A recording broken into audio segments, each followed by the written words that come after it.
आप सभी को जय मसीह की। जैसा मैंने पहले आपको बताया था, जब हमने इस सीरीज को शुरू किया था ऐतिहासिक मसीह विश्वास और उनके सिद्धांत के बारे में, तो पहला जो संदेश था हमने परमेश्वर के प्रकाशन के बारे में बात किया था कि परमेश्वर का जो प्रकाशन है वो बाइबल में दिया गया है, वो संपूर्ण है, सिद्ध है, परिपूर्ण है और उस पर हमें विश्वास करने की आवश्यकता है। और ये जो प्रकाशन है परमेश्वर का, जो उसका वचन है, जो धर्मशास्त्र जो हमें दिया गया, उसकी प्रेरणा से लिखा गया है, न सिर्फ इतना ही परंतु धर्मशास्त्र जिस बात के बारे में बात करता है उसकी पुष्टि और उसका प्रमाण वो खुद देता है। तो बाइबल एक तरह से कहें तो वो अपना इंटरप्रिटेशन, अपना अनुवाद खुद करती है, उसका प्रमाण खुद भी देती है। तो जब हम त्रिएकता के बारे में बात करें, पिछले 2 सप्ताह पहले हमने परमेश्वर त्रिएक है इस विषय पर सुना था और देखा था कि किस प्रकार परमेश्वर अपने आप को त्रिएक परमेश्वर के रूप में प्रेजेंट कर रहा है बाइबल में, पिता परमेश्वर के रूप में, पुत्र परमेश्वर के रूप में और पवित्र आत्मा परमेश्वर के रूप में। बाइबल कहती है कि परमेश्वर एक है परंतु वो त्रिएक है। परमेश्वर एक है परंतु वो 3 व्यक्तित्व में रहता है। इस प्रकार वो उसने अपने आप को हम पर प्रकट भी किया है और इसका प्रमाण बाइबल खुद देती है। लेकिन इस बात को बहुत सारे लोग दरकिनार करते हैं, इस बात को नहीं मानते हैं, इसको खारिज करते कि ये बात सही नहीं है, त्रिएकता का सिद्धांत गलत है या त्रिएकता का सिद्धांत त्रुटिपूर्ण है, वो हेरेसी है, फॉल्स डॉक्ट्रिन है। परंतु हम देखेंगे कि क्या बाइबल सचमुच में त्रिएकता के बारे में क्या कहती है और इसको किस प्रकार प्रमाणित करती है। देखिए, ये जो त्रिएकता शब्द है या ट्रिनिटी जो वर्ड है ये बाइबल में नहीं है, परंतु जब आप सिस्टमेटिक थियोलॉजी आप पढ़ेंगे, परमेश्वर के बारे में सैद्धांतिक रूप से आप पढ़ेंगे, तो क्या होता है कि आप बाइबल के वचनों को उत्पत्ति से लेकर प्रकाशित वाक्य तक जो कुछ भी विषय है, चाहे त्रिएक परमेश्वर के बारे में है, चाहे परमेश्वर की सॉवरेंटी, उसकी सर्व सामर्थ्यता के बारे में है या उसकी प्रेजेंस के बारे में या उसके प्रेम के बारे में है, उन सारे वचनों को कलेक्ट किया जाता है और उसका अध्ययन किया जाता है और उसमें से जो शिक्षाएं निकलती हैं उसको एक्यूमुलेट करके एक सिद्धांत को तैयार किया जाता है। उसी प्रकार से त्रिएकता के बारे में जो भी वचन हमारे पास उपलब्ध हैं उनको हम देखेंगे कि किस प्रकार वो हमें ये दर्शाते हैं कि परमेश्वर त्रिएक है। परंतु पिछले कुछ 1-2 सप्ताह पहले हमारे कुछ लोगों से झड़प ही समझ लीजिए, वो आर्ग्यूमेंट कर रहे थे मेरे साथ कि परमेश्वर त्रिएक नहीं है, परमेश्वर 3 व्यक्ति नहीं है, वो तो उसकी परमेश्वर एक है परंतु उसकी ऑफिस है। ये बात मुझे थोड़ा गड़ गई कि परमेश्वर एक तो है, बाइबल कहती कि परमेश्वर एक है, परंतु एक परमेश्वर की 3 ऑफिस कहना ये बड़ी बात मुझे समझ में नहीं आई कि एक व्यक्ति की 3 ऑफिस है। इस बात को मुस्लिम लोग, यहोवा विटनेसेस वाले लोग भी कोट करते हैं और कई लोग कहते हैं कि यदि यीशु ने कहा कि मेरा पिता मुझसे महान है तो वो ईश्वर नहीं हो सकता, और कई लोग कहते हैं कि यीशु सृजा गया है। तो आज हम जो वचनों को देखेंगे उससे ये साबित हो जाएगा, इन प्रश्नों का उत्तर भी मिल जाएगा कि परमेश्वर त्रिएक है। तो बाइबल के अनुसार हमारे जो ऐतिहासिक मसीह विश्वास हैं वो ये मानते हैं कि परमेश्वर एक है परंतु 3 व्यक्तित्व में है, जो तीनों समान हैं।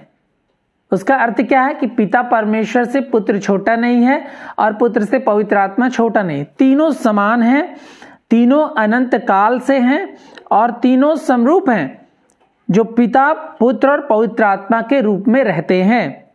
तो परमेश्वर एक है, 3 ईश्वरीय व्यक्तित्व हैं और तीनों एक समानता में अनंत काल से हैं। ये जो सत्य हैं हमारे ऐतिहासिक मसीह विश्वास के, इसको हमें विश्वास करना बहुत ही जरूरी है। अगर इससे हम अलग जाते हैं तो हम हेरेटिकल हो जाते हैं, हम झूठी शिक्षाओं की तरफ बढ़ते हैं या परमेश्वर को हम जिस प्रकार से उसने अपने आप को प्रकट किया है उस प्रकार से हम उसको नहीं लेते हैं। तो देखेंगे कि हम किस प्रकार परमेश्वर कहता है कि परमेश्वर एक है परंतु 3 व्यक्तित्व में है और तीनों एक समानता में अनंत काल से हैं। कुछ वचनों को हम देखेंगे और ये भी हम देखते हैं कि परमेश्वर का अपना एक प्रकार, जैसे पिछले बार हमने बताया था कि परमेश्वर का अपना एक प्रकार है, वो उसकी अपनी एक बीइंग है और उसकी जो श्रेणी है उस तक कोई नहीं पहुंच सकता। जैसे यशायाह 40 अध्याय के 13 पद से 28 पद में परमेश्वर कहता है कि उसी की तुलना किससे की जाएगी, कौन उसके समान है, कौन उसके तुल्य है। तो परमेश्वर की अपनी एक श्रेणी है जिसकी तुलना किसी वस्तु विशेष से नहीं की जा सकती। वो समय से परे है, वो मटेरियल चीज़ों से परे है, वो सृष्टि से परे है, क्योंकि वो सृष्टि करता है। इस बात को हमने पिछली बार देखा था। और दूसरी जो बात है, हमको ये भी देखना है कि परमेश्वर आत्मा है। जैसे यूहन्ना 4:24 में कहता है कि परमेश्वर आत्मा है और अवश्य कि उसके भजन करने वाले आत्मा और सच्चाई से उसकी भजन करें। यिर्मयाह 23 और 24 में लिखा हुआ है कि स्वर्ग और पृथ्वी दोनों परमेश्वर से परिपूर्ण है। तो परमेश्वर की उपस्थिति से, उसकी प्रेजेंस से ये जो ब्रह्मांड है, ये जो सृष्टि है, आकाश और पृथ्वी, स्वर्ग और पृथ्वी दोनों उसकी उपस्थिति से परिपूर्ण है। और परमेश्वर जो है, हमने जैसे बताया कि वो समय से परे है। भजन संहिता और 90:2 में लिखा हुआ कि उत्पत्ति से पहले परमेश्वर था, सृष्टि से पहले हमारा परमेश्वर था। यशायाह 57:15 में लिखा हुआ कि वो सर्वदा जीवित रहने वाला है। भजन संहिता 102:25-27 में लिखा कि परमेश्वर हमेशा बना रहने वाला है। इन बातों को पिछले बार भी हमने सुना था। मलाकी 3:6 में लिखा कि परमेश्वर कभी नहीं बदलने वाला है। तो ये जो बाइबल में परमेश्वर के बारे में सत्य लिखे हुए हैं, जो वचन हैं, ये जो मूल बातें हैं, इसको हमको पहले फाउंडेशनली इसको हमको विश्वास कर लेना है कि परमेश्वर जो है अपने आप में एक श्रेणी है, परमेश्वर आत्मा है, आकाश और पृथ्वी उसकी उपस्थिति से परिपूर्ण है, वो समय से परे है, वो कभी नहीं बदलने वाला है, वो हमेशा जीवित रहने वाला है और वो अनंत काल का परमेश्वर है। ये तो परमेश्वर के बारे में एक मूल बात हो गई, फाउंडेशनल ट्रूथ हो गया, जिसको हमको विश्वास करना है। अब हमको ये भी विश्वास करना है, जैसे मैंने पिछली बार देखा कि परमेश्वर सृष्टि करता है, वो सभी चीजों का सृष्टि करता है। भजन संहिता 33 में, यशायाह 41 में लिखा हुआ कि परमेश्वर ने सभी चीजों को बनाया, देखी अनदेखी वस्तुओं को बनाया है। और उत्पत्ति 1 अध्याय और 2 अध्याय में हम डिटेल से देखते हैं कि किस प्रकार परमेश्वर ने सृष्टि की है। तो जैसे लोग कहते हैं, जैसे कुछ लोगों से मेरी आर्ग्यूमेंट हुई पिछले सप्ताह कि यीशु जो है सेकेंड पर्सन ऑफ ट्रिनिटी नहीं है, या वो सृजा हुआ है, वो ईश्वर नहीं है। इस प्रकार से लोगों ने मेरे साथ कुछ वार्तालाप करी। तो हमने पिछले सप्ताह भी, उसके पहले भी हमने देखा था यूहन्ना 1 अध्याय के 1 पद में। हम खोलेंगे यूहन्ना 1 अध्याय का 1 पद, जहाँ पे लिखा हुआ है कि आदि में परमेश्वर था, आदि में वचन था, वचन परमेश्वर था, वचन ही परमेश्वर के साथ था। इस बात को यूहन्ना 1 अध्याय के 1 में पाते हैं कि आदि में वचन था और वचन परमेश्वर के साथ था और वचन परमेश्वर था। यही आदि में परमेश्वर के साथ था और सब कुछ उसी के द्वारा उत्पन्न हुआ और जो कुछ उत्पन्न हुआ है उसमें से कोई भी वस्तु उसके बिना उत्पन्न नहीं हुई है। तो बहुत ही पावरफुल एक संदेश है उन लोगों के लिए जो कहते हैं कि यीशु सृजा हुआ है और वो ईश्वर नहीं है, क्योंकि उसने पिता से प्रार्थना की। परंतु यूहन्ना इस बात की पुष्टि इस प्रकार से करता है, यीशु मसीह को इस प्रकार दर्शाता है कि आदि में वचन था, वचन परमेश्वर के साथ था। तो यहां दो लोग हो गए, ठीक, और वचन ही परमेश्वर था। तो वचन परमेश्वर के साथ भी है और वचन भी परमेश्वर है। तो दो लोग यहां हो गए ईश्वर की कैटेगरी में। यही आदि में परमेश्वर के साथ था और सब कुछ उसी के द्वारा, मतलब सब कुछ वचन के द्वारा उत्पन्न हुआ और जो कुछ भी उत्पन्न हुआ उसमें से कोई भी वस्तु बिना वचन के उत्पन्न नहीं हुई है। और आगे क्या कहता है 14 पद में, और वचन देहधारी हुआ। तो वचन आदि में समय से पहले, सृष्टि से पहले परमेश्वर के साथ में वचन था और वचन के द्वारा सारी वस्तुओं की सृष्टि हुई है। और फिर क्या कह रहा है कि वचन अब क्या कर रहा है, देहधारी हो गया है। 14 पद में वचन देहधारी हो गया और अनुग्रह सच्चाई से परिपूर्ण होकर हमारे बीच में डेरा किया और हमने उसकी ऐसी महिमा देखी जैसे पिता के इकलौते की महिमा। तो यहां दो लोगों की बात हो रही है, पिता परमेश्वर की बात हो रही है और इकलौते पुत्र की, जो वचन हमारे साथ है, हमारे बीच में, उसने देहधारी होकर हमारे बीच में डेरा किया, उसकी बात हो रही है। तो दो लोगों की बात हो रही है, पिता परमेश्वर की और पुत्र भी है जो भी परमेश्वर है। वो सृजा हुआ नहीं है। यहां पे वचन इस प्रकार कहीं भी नहीं कहता है पूरी बाइबल में कि यीशु सृजा हुआ है। परंतु बाइबल यीशु मसीह को अनादिकाल से पिता परमेश्वर के साथ में इक्वली दिखाती है कि वो परमेश्वर है, पिता के साथ में अनंत काल से है, पिता की संगति में है। जैसे यूहन्ना 1:18 में लिखा हुआ कि परमेश्वर को किसी ने कभी नहीं देखा, पिता परमेश्वर को कभी ने किसी ने नहीं देखा, क्योंकि पिता एक अगम्य ज्योति में रहता है। अगर आप पुराने मेरे संदेश को देखेंगे कि परमेश्वर की पवित्रता के बारे में, तो उसमें आपको बहुत डिटेल में मिल जाएगा कि परमेश्वर किस प्रकार अगम्य ज्योति में रहता है। परमेश्वर को कभी किसी ने नहीं देखा, सिर्फ और सिर्फ इकलौता पुत्र जो पिता की गोद में है उसी ने उसे प्रकट किया है।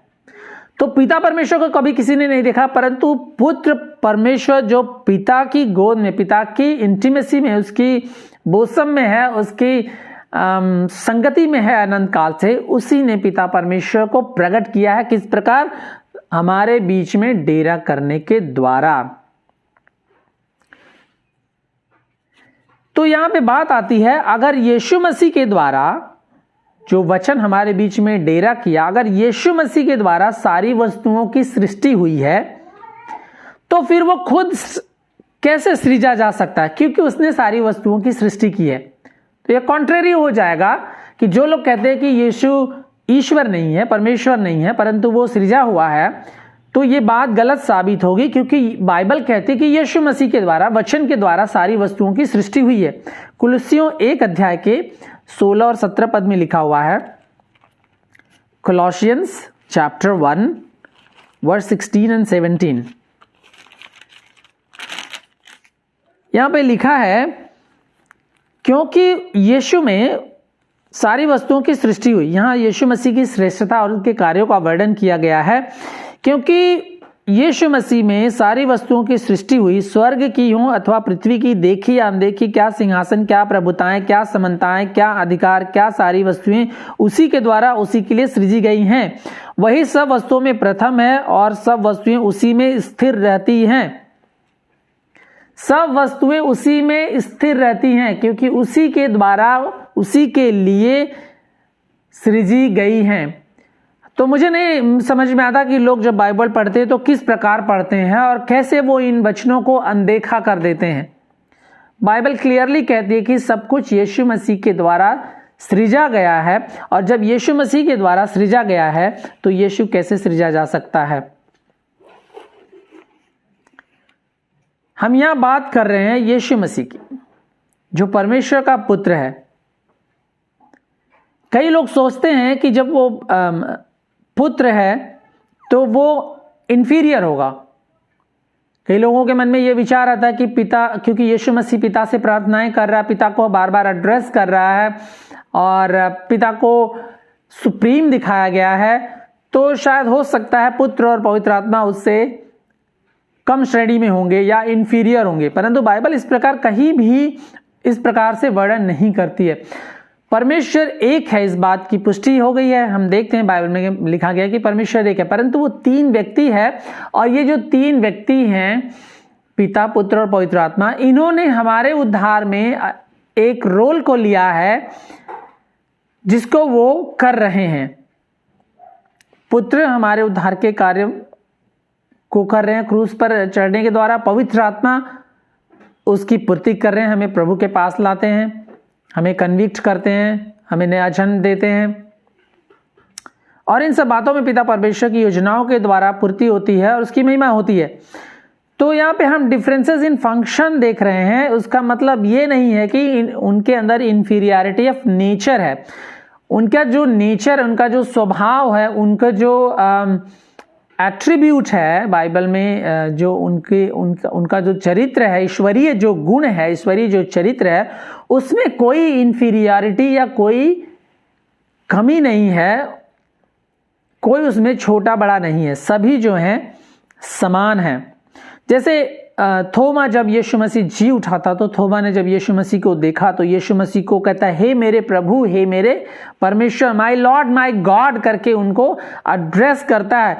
तो जब प्रभु यीशु मसीह को हम लोग प्रभु कहते हैं तो वो सच में प्रभु है। मसीह मतलब प्रभु। इसीलिए लोगों ने यीशु मसीह को प्रभु करके एड्रेस किया। नए नियम में हम देखेंगे बहुत सारी जगहों में जहां पे यीशु मसीह को प्रभु और परमेश्वर करके एड्रेस किया गया है। ये प्रेरित लोग कह रहे हैं जो उनके साथ रहे हैं, जिन्होंने उनको देखा है, उनके वो आई विटनेसेस हैं, उनके वो गवाह ठहरे हैं। तो जो लोग कहते हैं कि यीशु मसीह ईश्वर नहीं है या परमेश्वर नहीं है या वो सृजा गया है, वो इंफीरियर है या वो छोटा है, उनके लिए ये जवाब है कि यीशु मसीह सब पर प्रभु है। यीशु मसीह के द्वारा सारी वस्तुओं की सृष्टि हुई है, इसलिए वो सृजा गया नहीं है, परंतु वो सब पर प्रभु है। रोमियो 9 अध्याय का 5 पद, फटाफट हम कुछ वचनों को हम पढ़ेंगे। रोमियो 9 अध्याय का 5 पद, यहां पे लिखा गया, पुरखे भी उन्हीं के और मसीह भी शरीर के भाव से उन्हीं में से हुआ। इस्राएलियों के बारे में बात की जा रही है। सबके ऊपर परम परमेश्वर युगान युग धन्य हो।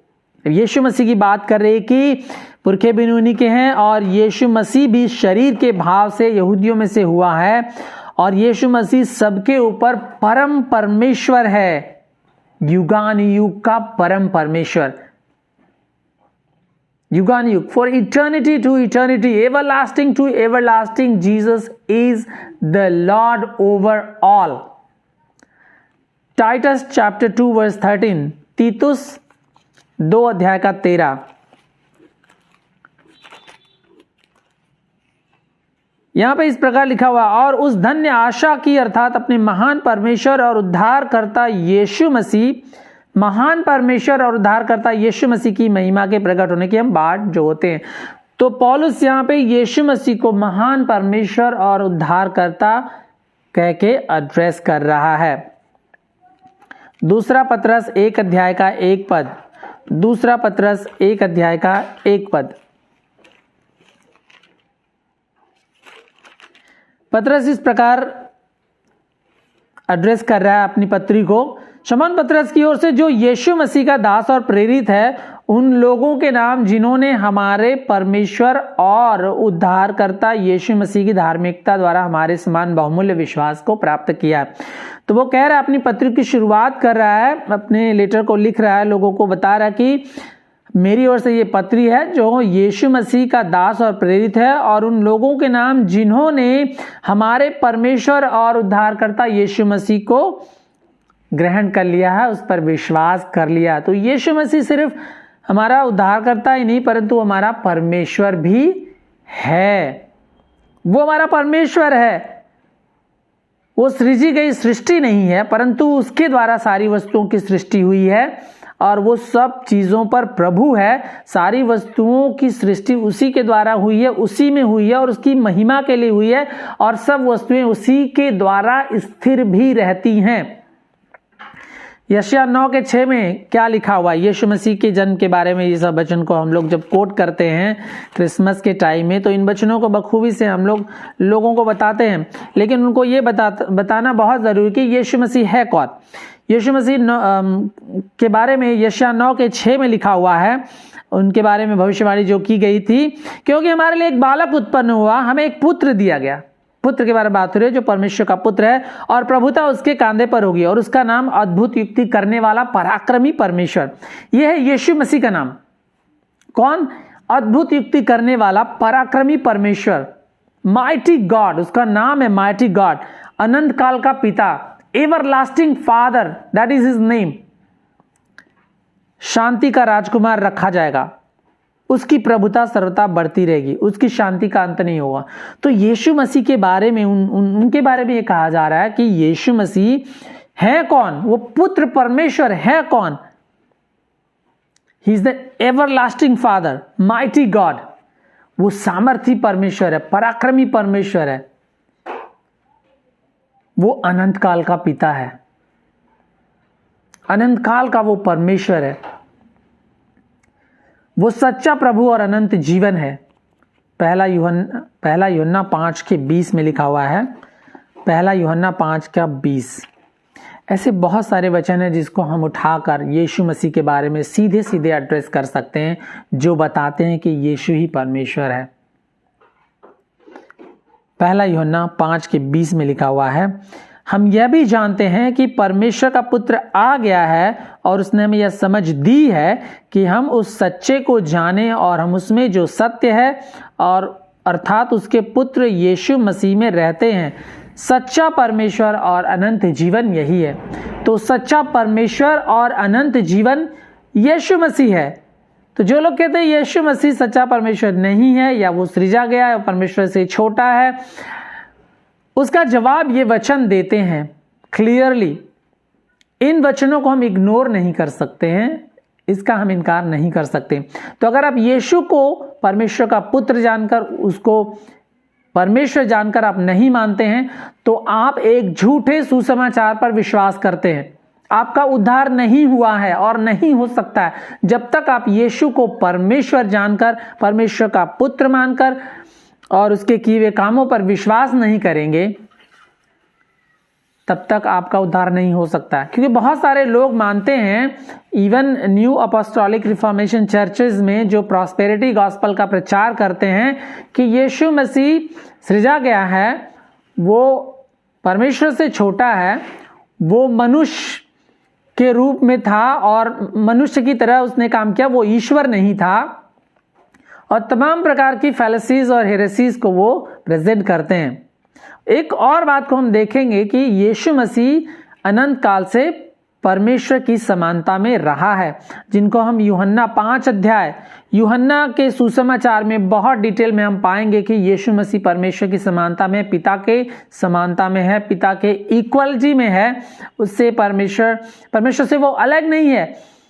और यूहन्ना 5 अध्याय के 16 से 19 पद में, यूहन्ना 17 अध्याय में, यूहन्ना 8 अध्याय के 58 पद में जहां वो कहता कि मैं हूं, यूहन्ना 8 के 24 में, यूहन्ना 13 के 19 में वो कहता है मैं वही हूं, आई एम ही, जिसकी बात यशायाह 43 में यहोवा परमेश्वर के बारे में कहता है।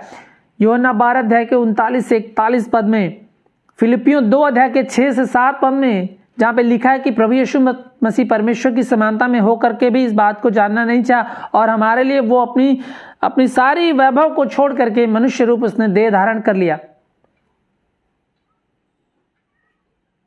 तो बहुत सारे वचन हैं जिनके बारे में लिखा गया कि यीशु मसीह ही परमेश्वर है। और जो हम बात करते हैं पुराने नियम में यहोवा परमेश्वर की, देखिए यहोवा जो है परमेश्वर का एक टाइटल है, ठीक है। यहोवा परमेश्वर, कई बार जब हमने भी अध्ययन नहीं किया तो हम भी सोचते कि यहोवा परमेश्वर पिता परमेश्वर के बारे में लिखा गया है, परंतु वो यहोवा परमेश्वर जो पुराने नियम में जिसकी बात बार बार हो रही है, वो पिता परमेश्वर के बारे में नहीं कह रहा है, परंतु वो सिर्फ परमेश्वर के बारे में कह रहा है, जो एक परमेश्वर का नाम है, जो परमेश्वर का एक टाइटल है। और बाइबल इस बात को प्रकट करती है। अगर आप सीरियसली अध्ययन करेंगे, शायद हो सकता है मुझे एक और सीरीज लेना पड़े, तो यहोवा परमेश्वर जो पुराने नियम में हम देखते हैं वो खुद यीशु मसीह है।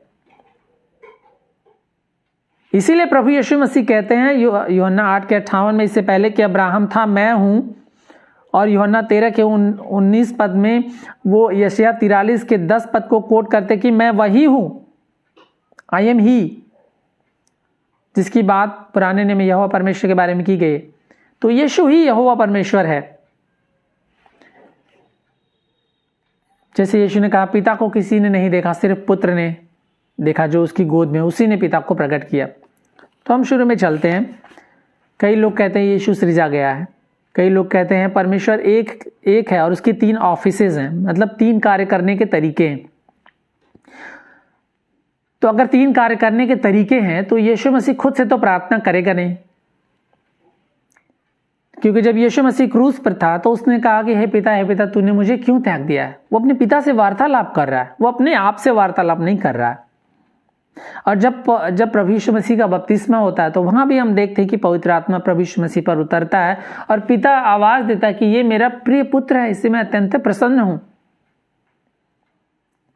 तो यहां 3 लोग प्रेजेंट है प्रत्यक्ष रूप से,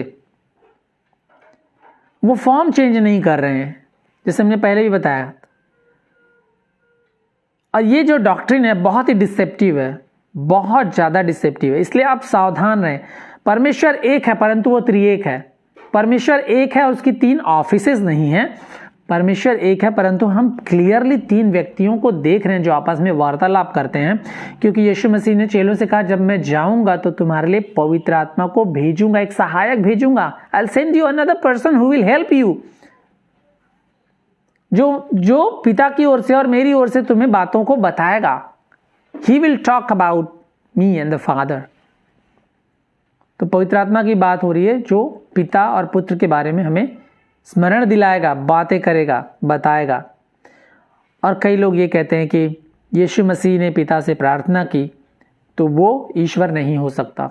कई कहते हैं यीशु सृजा गया है। अगर यीशु मसीह के द्वारा सारी वस्तुओं की सृष्टि हुई है तो वो खुद सृष्टि नहीं हो सकता, वो सृजनहार ही हो सकता है। और वो क्योंकि वो सृजनहार है, वो सब वस्तुओं पर प्रभु भी है और वो परमेश्वर की समानता में अनंत काल से रहता है। तो आइए इन बातों पर हम मनन करें, विश्वास करें और दूसरों को भी हम चिताएं कि वो झूठी शिक्षाओं में ना पड़ें और परमेश्वर को डिग्रेड ना करें, परमेश्वर को की निंदा ना करें, इन बातों से परमेश्वर को छोटा ना करें। क्योंकि जिस प्रकार परमेश्वर ने अपने आप को प्रकट किया है उसी प्रकार हमें उस पर विश्वास भी करना है। अगर हम परमेश्वर के वचन को, उसका प्रकाशन हम समझते हैं तो उसके प्रकाशन पर हमको पूरा पूरा विश्वास करना है। जैसे यूहन्ना कहता है कि सच्चा परमेश्वर और अनंत जीवन यीशु मसीह ही है, और जब तक हम परमेश्वर के पुत्र पर विश्वास नहीं करते हमें अनंत जीवन नहीं मिल सकता है। तो अगर आपने झूठे सुसमाचार पर विश्वास किया है, अधूरे सुसमाचार पर विश्वास किया है, तो आपका उद्धार नहीं हुआ है। आपको सच्चे सुसमाचार पर विश्वास करना होगा अपने उद्धार के लिए, अपने विश्वास के लिए और अपने मसीही जीवन के लिए। जब तक हमारा सिद्धांत सही नहीं है तब तक हमारा विश्वास भी सही नहीं होगा। अगर हमारा सिद्धांत गलत है तो हमारा विश्वास भी गलत होगा। इसलिए हम सावधान रहें, सतर्क रहें। आइए हम प्रार्थना करें। हमारे स्वर्गीय पिता, हम धन्यवाद करते हैं प्रभु कि आपने अपने आप को इसी प्रकार प्रकट किया है कि परमेश्वर पिता है जो अगम्य ज्योति में रहता है, अनंत काल से स्वर्गीय सिंहासन पर विराजमान है। परमेश्वर को किसी ने नहीं देखा, परमेश्वर को कोई देखकर जीवित नहीं रह सकता, परंतु पुत्र हमारे बीच में देहधारी होकर हमारे बीच में डेरा किया, उसी ने परमेश्वर को प्रकट किया और हमने परमेश्वर की महिमा को पुत्र के द्वारा देखा। और वचन में परमेश्वर ने इस अनंतकालिक वचन में, इस सामर्थी वचन में, इस जीवित वचन में आपने हमें सब कुछ दे रखा है जिस पर हम विश्वास कर सकते हैं, जिसको पढ़कर हम समझ सकते हैं कि परमेश्वर त्रिएक है और अनंत जीवन और सच्चा परमेश्वर यीशु मसीह है। यीशु ही सृष्टि करता है, यीशु ही सब पर प्रभु है। उसी के सम्मुख हर घुटना झुकेगा, हर जुबान कहेगी कि यीशु ही प्रभु है। अनंत काल की कुंजियां आपके हाथों में, न्याय की कुंजियां आपके हाथों में। आप ही अल्फा और ओमेगा है, बिगिनिंग और एंड है प्रभु जी। आदि और अंत यीशु ही है। हम धन्यवाद करते हैं। होने दे प्रभु जी, बहुतों की आंखों को आप खोलें जो झूठी शिक्षाओं में पड़े हैं, ताकि वो सच्चे परमेश्वर पर विश्वास कर सकें। हम धन्यवाद करते हैं। प्रार्थना यीशु मसीह के नाम से मांगते हैं, आमीन।